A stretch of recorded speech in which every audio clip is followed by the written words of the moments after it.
میں جلدی جلدی آفس سے گھر آیا اور ماں کو کھانے کا کہہ کر وضو کرنے چلا گیا۔ مغرب کا وقت ختم ہونے والا تھا۔ جیسے تیسے وضو کیا اور نیت باندھ لی۔ دوران نماز بار بار اپنے گیلے چہرے کو اپنی کھلی آستینوں سے صاف کرتا رہا۔ رکوع میں جاتے ہوئے خیال آیا، اماں کی دوائی تو لانا بھول ہی گیا، اور واپسی پر بچوں کی فیس کے لیے پیسے بھی ATM سے نکلوانے تھے۔ پھر سجدہ کیا تو وہاں بھی گھریلو ذمہ داریاں ایک ایک کر کے یاد آنے لگیں۔ تھکاوٹ کی وجہ سے نماز میں نیند کے جھٹکے آنے لگے۔ بس پھر کیا تھا، سجدے میں جاتے ہی نیند کا جھونکا آیا، یعنی قنوت کی طاری ہو گئی۔ نیند میں عجب منظر دیکھا۔ ہر طرف لوگوں کا ہجوم تھا، ہر کوئی یہاں وہاں بھاگ رہا تھا۔ کچھ لوگ سب کو کاغذ تقسیم کر رہے تھے۔ میرے پاس آ کے بھی مجھے کاغذ تھما دیا گیا جس پر میرا نام لکھا تھا۔ پوچھنے پر بتایا گیا یہ میرا اعمال نامہ ہے، اب جا کر وہاں سامنے جمع کروا دو جہاں باقی سب جمع کروا رہے ہیں۔ پھر نام پکارا جائے گا فیصلے کے لیے۔ میں نے بھی جا کر کاغذ جمع کروا دیے اور لائن میں واپس آ گیا اور اپنے نام پکارے جانے کا ویٹ کرنے لگا۔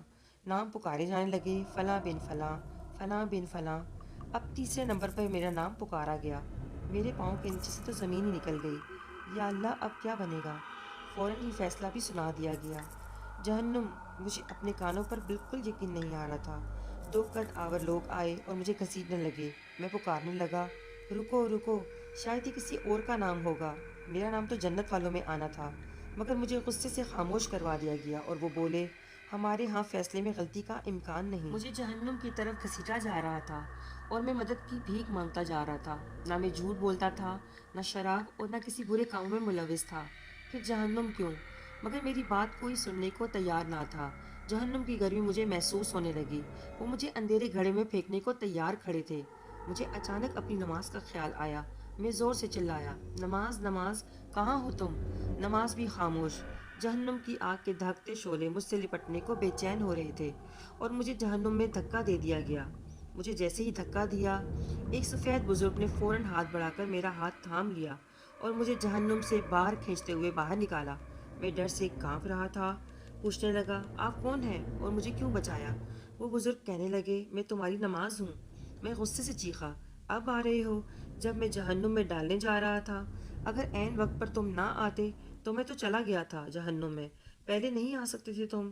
بزرگ کہنے لگے، جیسے تم مجھے تاخیر سے پڑھتے تھے، کبھی وقت پر نماز نہیں پڑھی تم نے، تو میں کیسے وقت پر آتا؟ میری اکھڑی اکھڑی سانسیں اب قدرے بحال ہونے لگیں۔ میری ماں نے آ کر مجھے سجدے میں ہلایا تو میری آنکھ کھل گئی۔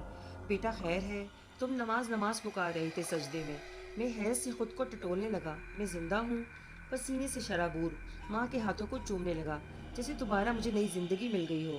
اس خواب نے تو میری زندگی ہی بدل دی، اور میں نے اسی وقت پختہ ارادہ کر لیا کہ آئندہ نماز میں کبھی سستی نہیں کروں گا۔ اب میں جہاں کہیں بھی جاتا ہوں تو وہاں بھی نماز کی فکر رہتی ہے، کان ہر وقت اذان سننے کو تیار رہتے ہیں۔ اب میں لیٹ نہیں ہونا چاہتا نماز میں۔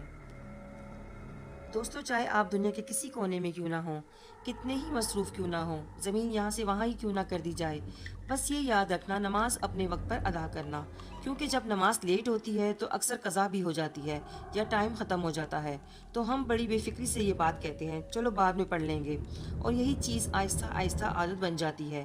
پتہ نہیں ہم لوگ سب کچھ جانتے پوچھتے ایسا کیوں کرتے ہیں؟ جب قبر میں پہلا سوال ہی نماز کے بارے میں ہوگا تو پھر ہم اس کی فکر کیوں نہیں کرتے؟ حضرت ابن حجر نے الزواجر کے اندر ایک روایت لکھی ہے۔ وہ فرماتے ہیں، جو شخص نماز ترک کرتا ہے اس کو بہت ساری رسوائیاں ہیں۔ وہ کہتے ہیں کہ پہلی بات تو یہ ہے کہ نماز ترک کرنے والے کی عمر میں برکت اٹھا لی جاتی ہے۔ دوسری بات، اس کے چہرے سے صالحین کا نور اتار دیا جاتا ہے۔ تیسری سزا یہ ہے کہ وہ کوئی بھی عمل کرے اس کو ثواب نہیں ملتا۔ چوتھی سزا دنیا میں اس کو یہ ملتی ہے کہ اس کی دعائیں قبول نہیں ہوتیں، اور پانچویں سزا اس کے لیے یہ ہے کہ اس کے لیے جو نیک لوگ دعا کرتے ہیں ان دعاؤں کا حصہ اسے نہیں ملتا، اور جب وہ مرنے لگتا ہے تو نزاع کے وقت اس کو تین سزائیں ملتی ہیں۔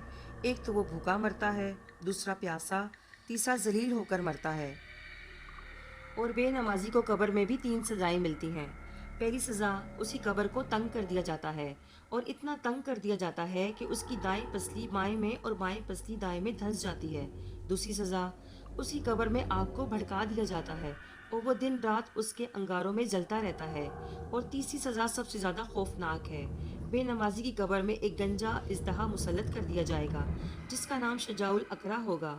اس کی آنکھوں میں آگ ہوگی اور اس کے ناخن لوہے کے ہوں گے اور اس کے ناخنوں کی لمبائی اتنی ہوتی ہے اگر ایک شخص پورا دن اس پر چلتا رہے تب بھی ختم نہیں ہوگی، اور اس کی آواز اتنی خوفناک ہوگی جیسے بجلی کڑکنے کی آواز آتی ہے، اور وہ کڑکتی ہوئی آواز میں اس شخص سے کہے گا مجھے تیری قبر میں اللہ نے بھیجا ہے کہ میں تجھ پر عذاب مسلط کروں۔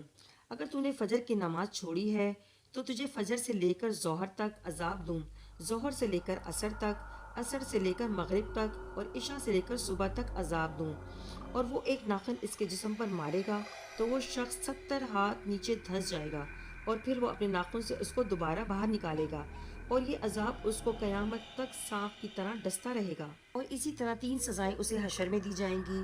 ایک تو اس کا حساب کتاب سختی سے دیا جائے گا، دوسرا اللہ تعالیٰ اس پر اپنا قہر و غضب کا اظہار کرے گا، اور تیسری سزا اسے یہ دی جائے گی کہ اسے جہنم میں ڈال دیا جائے گا۔